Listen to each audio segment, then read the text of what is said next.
Hey, welcome back to Mental Wellness Guide, and today I want to talk to you about something that almost everyone gets completely wrong. And I mean almost everyone, because we've all been there.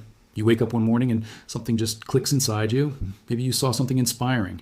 Maybe you had a tough day and decided enough is enough. And suddenly you feel this electric surge running through your entire body. And you tell yourself, this is it. This is the moment everything changes. I'm going to wake up early, hit the gym, eat clean, read more, study harder, fix my sleep, call my family, drink more water, journal every night.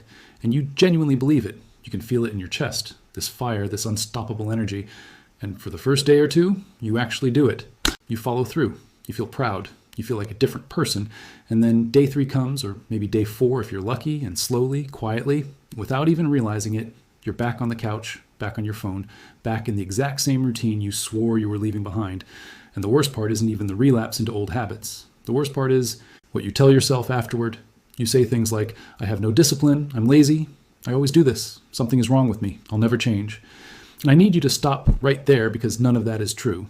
And today, I'm going to show you exactly what's really happening inside your brain when motivation comes and goes. Because once you understand the real science behind it, everything starts to make sense. And more importantly, you'll finally know what actually works. So let's start with dopamine, because this is where the story begins. Dopamine is a neurotransmitter. It's a chemical messenger in your brain. Most people think it's the pleasure chemical, the reward chemical, but that's actually not quite right. Dopamine isn't really about pleasure. It's about anticipation.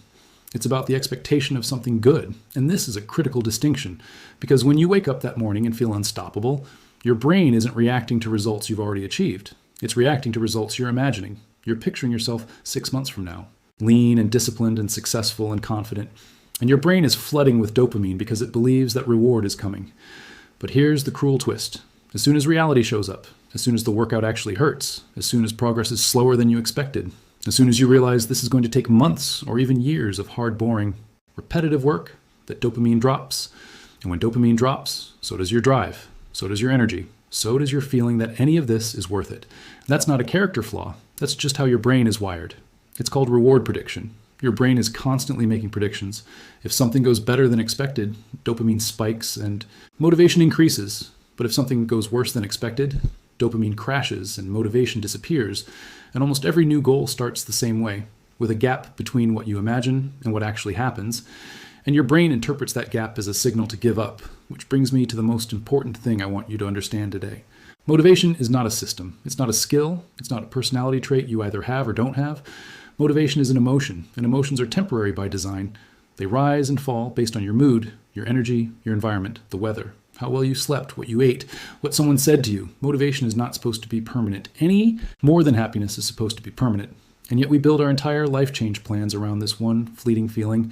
We wait for it, we chase it, we scroll through videos hoping it will show up. And when it doesn't, we assume we're broken. But you're not broken. You just misunderstood what motivation actually is. There's another layer to this too. And it goes even deeper into biology. Your brain is fundamentally an energy-saving machine. It has one primary job, which is to keep you alive while spending as little energy as possible. And effort, discomfort, hard work, those things cost energy.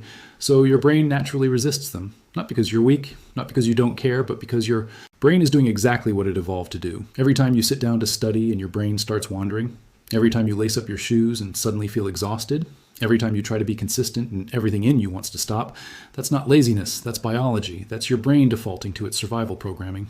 And when you understand that, you stop fighting yourself and start working with your actual brain instead of against it. Now here's where most people stay stuck.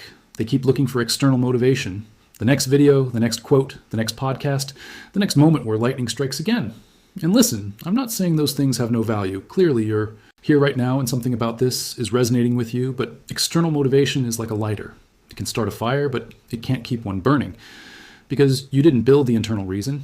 You borrowed someone else's energy, and borrowed energy always gets returned. The fire goes out, and you're left waiting for the next spark instead of learning how to build your own. So what actually works? What do the people who consistently show up day after day without relying on feeling inspired, what do they know that most people don't? The answer is systems, habits, and repetition. Because your brain learns through patterns. Every single time you do something, your brain builds a slightly stronger neural pathway for it. And the more you repeat it, the more automatic it becomes, the less motivation it requires.